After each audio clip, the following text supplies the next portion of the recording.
हिंद दोस्तों, स्वागत है आपका द बिगिन स्टडी जी के चैनल पे। बिहार 7th फेज का बीपीएससी का जो टीचर का एग्ज़ाम होना है दोस्तों, जिसके लिए लगातार टॉप 20 क्वेश्चंस की जीके जीएस की सीरीज़ के माध्यम से जो भी एनसीईआरटी के क्वेश्चंस हैं वो आपको सॉल्व कराए जा रहे हैं। अभी तक के जो बीपीएससी एग्ज़ाम्स में पूछे गए हैं। तो दोस्तों, अभी तक आप यह चैनल से नहीं जुड़े हैं तो चैनल को सब्सक्राइब करके चैनल से ज़रूर जुड़ें, ताकि हर क्लास की नोटिफिकेशन आप तक आसानी से पहुंच सके। इसमें दोस्तों आपको बिहार स्पेशल जो जीके के क्वेश्चंस हैं वो भी आपको मिलेंगे। बाकी सभी क्वेश्चंस का कलेक्शन है और इम्पॉर्टेंट क्वेश्चंस हैं। निश्चित ही यहाँ से एक ना एक क्वेश्चन आपको ज़रूर एग्ज़ाम में देखने को मिलेगा। तो आइए चलते हैं आज की क्लास की ओर। दोस्तों, आज का पहला प्रश्न आपके सामने है। आजकल संयुक्त राष्ट्र संघ के किस अंग की सदस्यता के विस्तार की मांग की जा रही है? न्याय परिषद, अंतर्राष्ट्रीय न्यायालय, सुरक्षा परिषद, महासभा। तो आजकल दोस्तों जो सुरक्षा परिषद है उसके विस्तार की मांग की जा रही है। यूएनओ में दोस्तों 6 अंग हैं इसके, और 1945 में इसकी स्थापना होती थी। मुख्यालय इसका दोस्तों कहाँ है? न्यूयॉर्क के अंदर है। तो ये दोस्तों आप याद रखिएगा, यूएनओ से संयुक्त राष्ट्र संघ। अगला क्वेश्चन देखिएगा। अगला प्रश्न है, भारत अब तक कितनी बार सुरक्षा परिषद का अस्थायी सदस्य निर्वाचित हो चुका है? 5 बार, 4 बार, 7 बार, 2 बार। तो भारत अब तक दोस्तों 7 बार जो सुरक्षा परिषद है, सिक्योरिटी काउंसिल है दोस्तों, उसमें 7 बार भारत निर्वाचित हो चुका है अस्थायी सदस्य के रूप में। अस्थायी सदस्य दोस्तों 2 वर्ष के लिए चुना जाता है, और स्थायी सदस्य दोस्तों इसमें केवल 5 हैं। 5 देश स्थायी सदस्य में हैं जिनके पास वीटो पावर है। उसमें दोस्तों इंग्लैंड है, फ्रांस है, रसिया है, चाइना है और अमेरिका। भारत दोस्तों इसमें स्थायी सदस्य नहीं है। आगे बढ़ते हैं अगले क्वेश्चन की ओर। गंगा की मुख्य शाखा को बांग्लादेश में किस नाम से जाना जाता है?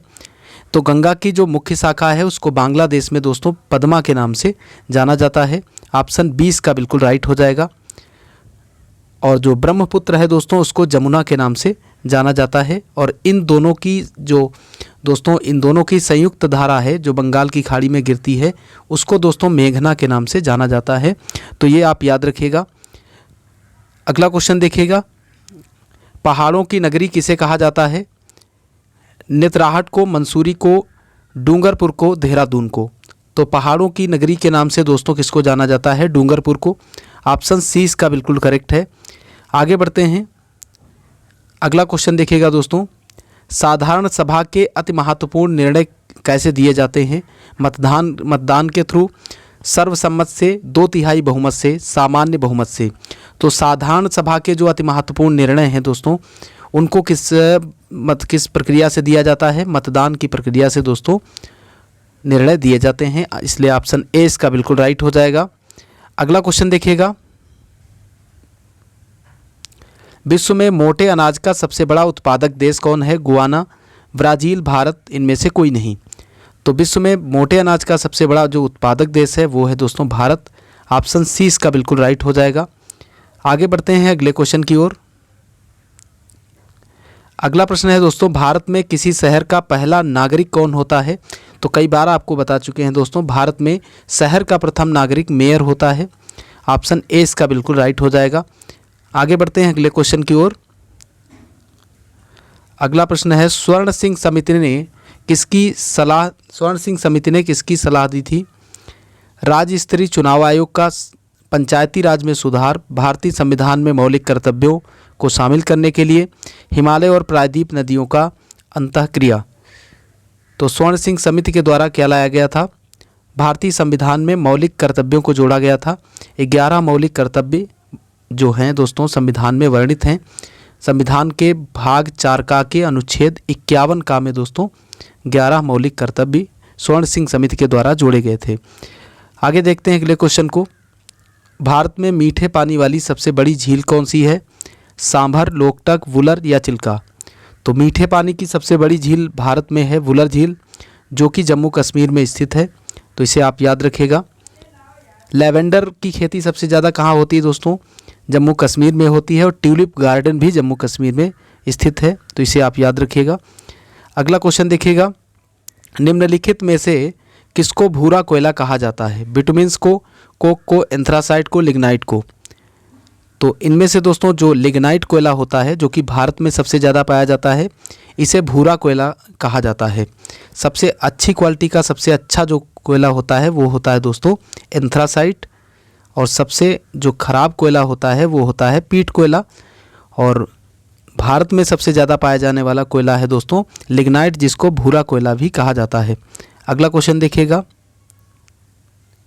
निम्नलिखित में से कौन सी नदी अरब सागर में गिरती है? तुंगभद्रा, साबरमती, मांडोवा, नर्मदा। तो अरब सागर में गिरने वाली नदियों की एक ट्रिक है दोस्तों समानता। कौन सी है? समानता।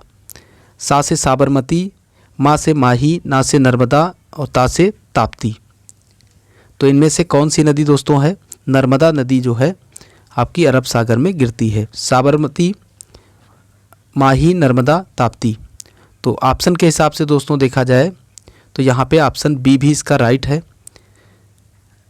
साबरमती, माही, नर्मदा और ताप्ती। तो दो ऑप्शन यहाँ दोस्तों करेक्ट है, थोड़ा सा मिस्टेक है, आप सही कर लीजिएगा। साबरमती भी है और नर्मदा भी है। अगला क्वेश्चन देखिएगा,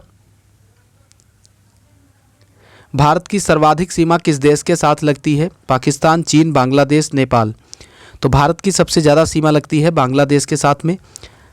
4096 किलोमीटर की जो लगभग सीमा है दोस्तों वो बांग्लादेश के साथ में भारत की लगती है। और बांग्लादेश से भारत के 5 राज्य जो है वो लगते हैं दोस्तों, ये भी आप याद रखिएगा। आगे बढ़ते हैं अगले क्वेश्चन की ओर। भागीरथी और अलकनंदा का संगम स्थल है। भागीरथी और अलकनंदा का जो संगम स्थल है उसको क्या कहा जाता है? रुद्रप्रयाग, प्रयागराज, देवप्रयाग, विष्णुप्रयाग। तो भागीरथी और अलकनंदा का संगम देवप्रयाग के नाम से जाना जाता है। ऑप्शन सी इसका बिल्कुल करेक्ट हो जाएगा। अगला क्वेश्चन देखिएगा, निम्नलिखित में से पीडमोंट पठार का उदाहरण है? तिब्बत का पठार, बोलिवियन पठार, लद्दाख पठार, मालवा पठार। तो इसका राइट आंसर है ऑप्शन डी, मालवा पठार। नेक्स्ट क्वेश्चन देखिएगा, क्षेत्रफल के मामले में निम्नलिखित में से कौन सा देश भारत से बड़ा नहीं है? Australia, Brazil, Canada, Indonesia. तो क्षेत्रफल के हिसाब से इनमें से भारत से बड़ा नहीं है इंडोनेशिया। बाकी दोस्तों ऑस्ट्रेलिया और ब्राज़ील, कनाडा ये सब भारत से बड़े हैं। ऑप्शन डी इसका बिल्कुल राइट हो जाएगा। आगे बढ़ते हैं अगले क्वेश्चन की ओर। भारत में गार्जियन ऑफ पब्लिक फर्स किसे कहा जाता है? नियंत्रक और महान्यायवादी को, वित्त मंत्री को, सार्वजनिक लेखा समिति को, के चेयरमैन को, प्रधानमंत्री को। भारत में गार्जियन ऑफ पब्लिक पर्स किसे कहा जाता है, ये आपसे पूछा जा रहा है। तो इसका जो राइट आंसर है ऑप्शन ए है, नियंत्रक और महान्यायवादी, अटॉर्नी जनरल को। अटॉर्नी जनरल का दोस्तों संविधान में आर्टिकल 76 में वर्णन मिलता है। और आर वेंकट रमणी जो हैं इस समय भारत के महान्यायवादी हैं। अगला क्वेश्चन देखिएगा, निम्नलिखित में से कौन सा संविधान संशोधन विधेयक नागरिकों को सहकारी समितियों का गठन करने का मौलिक अधिकार प्रदान करता है? अनुच्छेद 110, 111, 112, 113।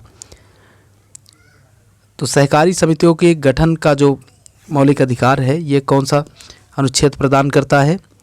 अनुच्छेद 110। ऑप्शन ए इसका बिल्कुल करेक्ट है। आगे बढ़िएगा, उच्चतम आयनन ऊर्जा वाला तत्व कौन सा है? Hydrogen, helium, lithium, sodium. तो उच्चतम आयनन ऊर्जा होती है दोस्तों हीलियम के अंदर। ऑप्शन बी इसका बिल्कुल राइट है।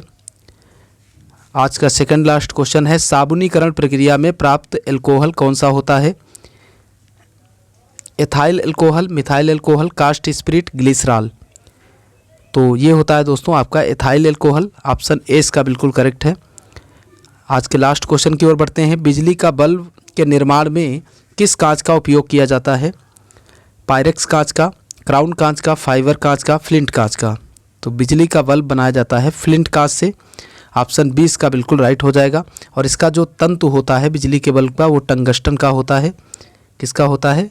टंगस्टन का होता है, इसे भी आप याद रखिएगा। और जो हीटर का तार होता है वो नाइक्रोम का होता है, वो दोस्तों नाइक्रोम का होता है। और ये कई बार पूछा भी गया है, तो इसे आप याद रखिएगा। इसी के साथ दोस्तों आज की क्लास यहीं पे समाप्त होती है। आशा करता हूँ ये क्लास आपको पसंद आई होगी। यदि क्लास आपको पसंद आई है तो आप इसे लाइक कीजिए और अभी तक आप इस चैनल से नहीं जुड़े हैं तो चैनल को सब्सक्राइब करके चैनल से ज़रूर जुड़ें, ताकि हर वीडियो की नोटिफिकेशन आप तक आसानी से पहुंच सके। पूरा वीडियो लास्ट तक देखने के लिए आपका बहुत बहुत धन्यवाद। जय हिंद, जय भारत।